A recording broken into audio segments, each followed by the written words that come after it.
Money is like blood. രക്തം പോലെയാണ്. ഉദാഹരണം പറയുന്നത്, ഈ രക്തം നമ്മൾ ഒഴുകിക്കൊണ്ടിരിക്കണം. രക്തത്തെ പിടിച്ചു വെക്കാൻ പാടില്ല. എപ്പം പിടിച്ചു വെച്ചോ അപ്പം നമുക്ക് പ്രശ്നമാണ്. അപ്പം മണി ഇതുപോലെ തന്നെയാണ്. ഇതിനെ പിടിച്ചു വയ്ക്കും ആൾക്കാർ. കാര്യം നമ്മുടെ കയ്യിൽ പൈസ ഉണ്ട്, അത് നമ്മൾ ഇറക്കാതിരിക്കും, കൊടുക്കാനുള്ളവർ കൊടുക്കാതിരിക്കും. അപ്പൊ എന്നാ സംഭവിച്ചെന്ന് ചോദിച്ചു കഴിഞ്ഞാൽ നമ്മുടെ ഈ പൈസ അങ്ങനെയാണ് പൈസക്കാരനാകും എന്നുള്ള വിചാരമാണ്. തെറ്റായ ധാരണയാണ്. കാര്യം ബ്ലോക്ക് ചെയ്യുമ്പം അത് മൊത്തത്തിൽ പ്രശ്നങ്ങൾ അവിടെ സൃഷ്ടിക്കപ്പെടുക ചെയ്യുന്നത്.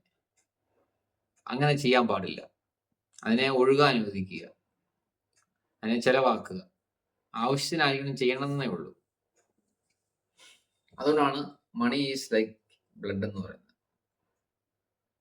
അതിനെ പിടിച്ചു വെച്ചിട്ട് നിങ്ങൾക്ക് സമ്പത്ത് ക്രിയേറ്റ് ചെയ്യാൻ സാധിക്കത്തില്ല. കള്ളത്തരം കാണിക്കുക, പിടിച്ചു വെക്കുക, ഇതിലൂടെ നിന്ന് യഥാർത്ഥ സമ്പത്ത് ക്രിയേറ്റ് ചെയ്യാൻ പാടില്ല. ക്രിയേറ്റ് ചെയ്യാൻ പറ്റത്തില്ല. തെറ്റായ ധാരണ ഉണ്ടാവും. നമ്മളിൽ ഉണ്ടാകുന്ന ധാരണയാണ്. നമ്മൾ വിചാരിക്കുകയാണ് ചെയ്യുന്നത്, ഇങ്ങനെയൊക്കെ ചെയ്ത് കഴിഞ്ഞാൽ ശരിയാവുമെന്ന്. ശരിയാകത്തില്ല.